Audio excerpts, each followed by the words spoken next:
Bajata kaapitaalaa wajjin wal qabatee bajata qabame kanarraa ummanni keenya kan irraa fayyadamu mindaa ummataa jedhamee yeroo garagaraa kan ka'u piroojeektiidha jechaadha.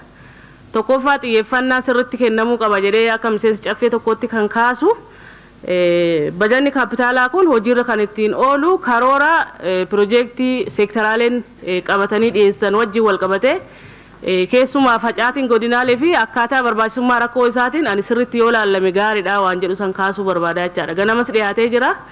Yeroo garagaraa caffeen kennas waggaa 5 turre kana keessa caffeen nu duraas iddoo garagaraatti gaafii garagaraa deddeebi'ee kaasa waan ta'eef dhimmi facaatii piroojeektii karoora dhiyaatu seektaraaleen dhiyeessa wajjin wal qabatee sirriitti yoo laalame gaariidha kan jedhu san kaase keessumaa bajata kaapitaalaa qabamu kana faana bajanni kun sadarkaadhaan gadi bu'amee gaafa qoqqoodamu akkuma amma kabajamoon kaase parsantii garagaraatiin jechaadha. Keessumaa piroojeektiin parsantii 25 jedhamee kaatan itti qoqqoodamaa ture jira.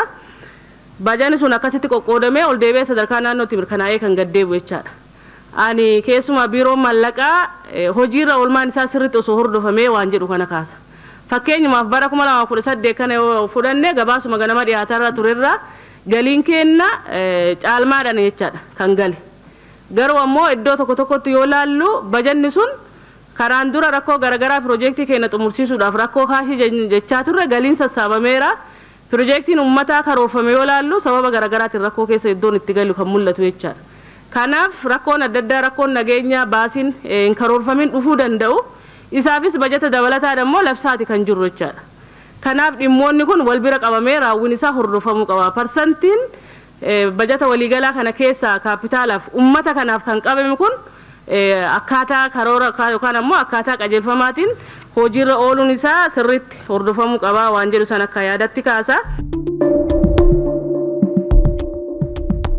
Aanaaleen galii amansiisaa qaban jiru. Aanaaleen galii xiqqaa qaban jiru. Ulaagaan qooddii baajetaa waa baay'ee of keessaa qaba. Waan bal'aa kabajamaa caffeen kun yeroo baay'ee laalaa ture. Tokkoffaa equity garagarummaa misoomaa dhiphisuu of keessaa qaba. Asuma biratti immoo warra cimee hojjetu immoo jajjabeessuus of keessaa qaba jechuudha. Fakkeenya baay'inni uummataa ulaagaa baajetaa keenya keessaa ga'ee qaba waan ta'eef heera Itoophiyaa keessaas heera naannoo keenya keessaas lammiin kam eessayyuu jiraate eessa tajaajila qulqullinni isaa baay'inni isaa walgite mootummaarraa argachuudhaaf mirga qabaa jedhee taa'ee jira.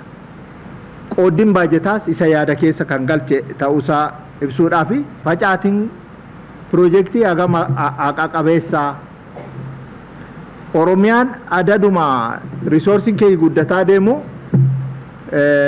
hojmaataan deeggaruu irratti hojii bal'aatu hojjetame dhugaa dubbachuudhaaf. Maaltu hojjetame kan jedhu fudhannee hanga mootummaa bira ga'utti facaatiin bu'uura misoomaa tokkoonsaa godinaan waggaa waggaadhaan hojjetama. Ragaa qulqulluudhaan abbaan fe'e ilaaluuf odiit godhu karaa dadhabu. Fakkeenyaaf facaatiin mana barnootaa facaatii barataa yookaan iskuuleej poppileeshinii facaatii dhaabbilee fayyaa fi baay'ina uummataa teessuma lafaa wajjinis wal qabatee akkuma kana bishaanis daandiinis keessuma warri beeksiik ta'an ulaagaa ifa ta'een laalamu.